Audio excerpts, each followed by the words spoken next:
What Tyler Reddick is doing in the 2026 NASCAR Cup Series season is not normal. It's not just impressive. It's not just a hot start. What Tyler Reddick is doing right now has not been done by any driver in the modern era of NASCAR. 5 wins in the first 10 races. A 1-1-0 point lead over Denny Hamlin. The first driver in Cup Series history to win the opening 3 races of a season. And after Talladega, his lead just got bigger. The entire NASCAR garage is in shock. And what Reddick said this weekend may have just confirmed everyone's worst fear that the 2026 championship might already be over. If you're new to the channel, you're in the right place. We bring you every breaking story, every controversy, and every behind-the-scenes detail from NASCAR. Hit that subscribe button, turn on notifications, and let's get into the most dominant performance NASCAR has seen in years. But before we talk about the numbers, you need to understand why this lead is even more shocking than it looks on paper. Because there's something Tyler Reddick did at Talladega, something most fans completely missed, that tells you exactly how he's pulling this off. We'll get to that in just a minute. Let's start with what the standings actually say. After the Jack Links 500 at Talladega Superspeedway on April 26th, Tyler Reddick sits at the top of the NASCAR Cup Series points standings with 484 points. Behind him, Denny Hamlin at 374. That's a gap of 110 points. 110. To put that in perspective, the gap between second-place Hamlin and 10th place Brad Keselowski is roughly the same. Reddick isn't just leading. He's lapped the field in points, mathematically speaking. Ryan Blaney is third with 344. Chase Elliott is fourth with 340. Ty Gibbs fifth. Kyle Larson sixth. And Larson, the defending 2-time Cup Series champion, is now 169 points behind Reddick, the defending champion, behind by nearly 2 race wins worth of points. Now here's where it gets really wild. Tyler Reddick became the first driver in NASCAR Cup Series history to win the first 3 races of a season. Not the first in 20 years. Not the first in 50 years. The first ever. In a sport that's been running since 1949, nobody had done it until Reddick did it in 2026. 5 wins in 10 races means he's winning 50% of the time. Half the season so far, he's been in victory lane. But here's the part that's keeping crew chiefs up at night. It's not just that Reddick is winning. It's how he's winning. And what happened at Talladega proves it. Stay with me. Talladega is supposed to be the great equalizer. It's the track where the championship leader gets caught in the big one. It's the track where dominant runs end in flames and twisted sheet metal. On April 26th, 26 cars got collected in one of the most destructive wrecks of the season. Bubba Wallace, leading the race, got turned by Ross Chastain. The field stacked up. Kyle Larson was out. Joey Logano was out. William Byron, Ryan Blaney, Brad Keselowski, Ty Gibbs all collected. And Tyler Reddick? He got hit too.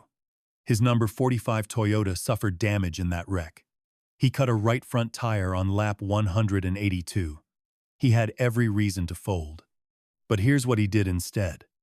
Reddick and the 23XI racing crew refused to give up. They patched the car, kept it on the lead lap, and clawed their way back to a 15th place finish. 15th. After getting wrecked twice. On a day when most contenders went home with DNFs, Reddick walked away with a top 15 and his championship lead intact.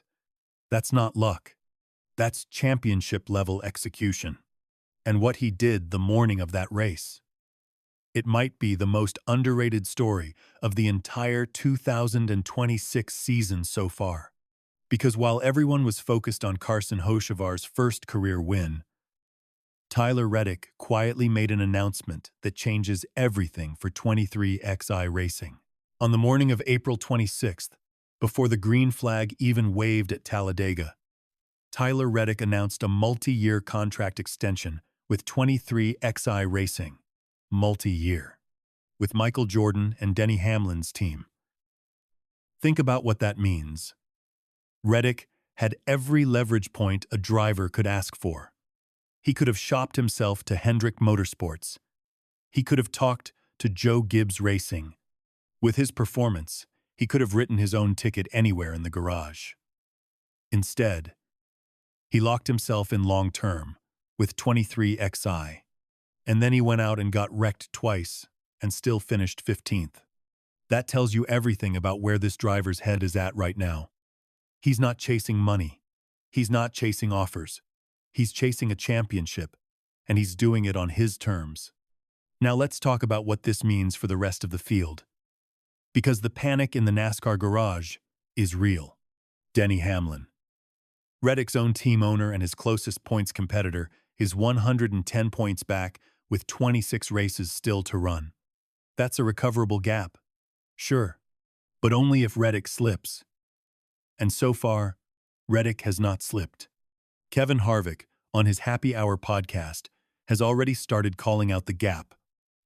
Other, former champions are noticing.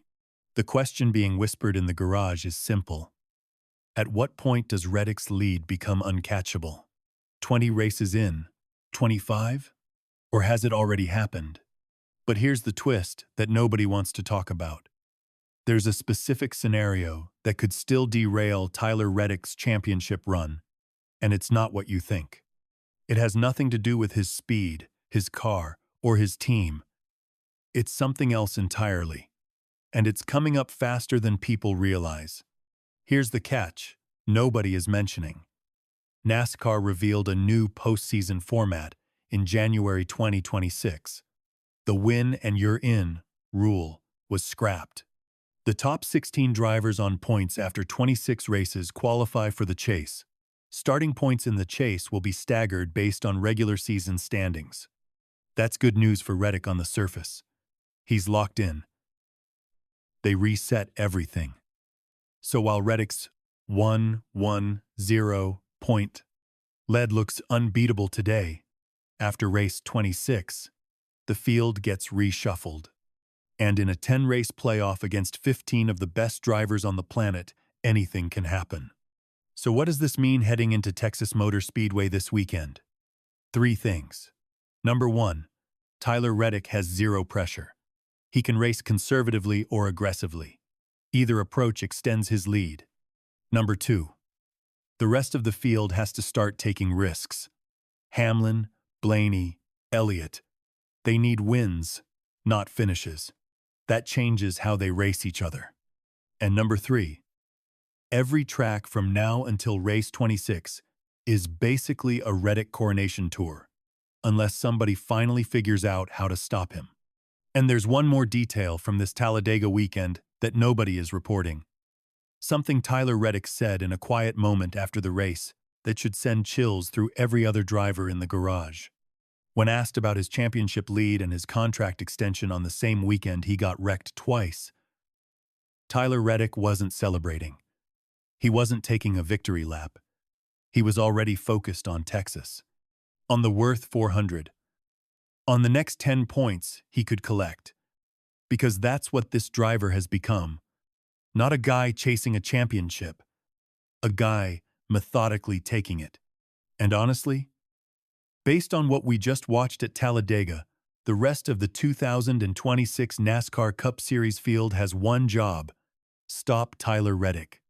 Or watch him become the first driver since Jimmy Johnson's reign to make this look easy. What do you think? Is Tyler Reddick's lead already insurmountable? Or can the field still catch him? Drop your prediction in the comments below. If you enjoyed this breakdown, hit that like button, subscribe to the channel, and check out the video on screen right now where we break down Joey Logano's explosive comments about NASCAR's next-gen car. Trust me, you don't want to miss it. Thanks for watching, and I'll catch you in the next one.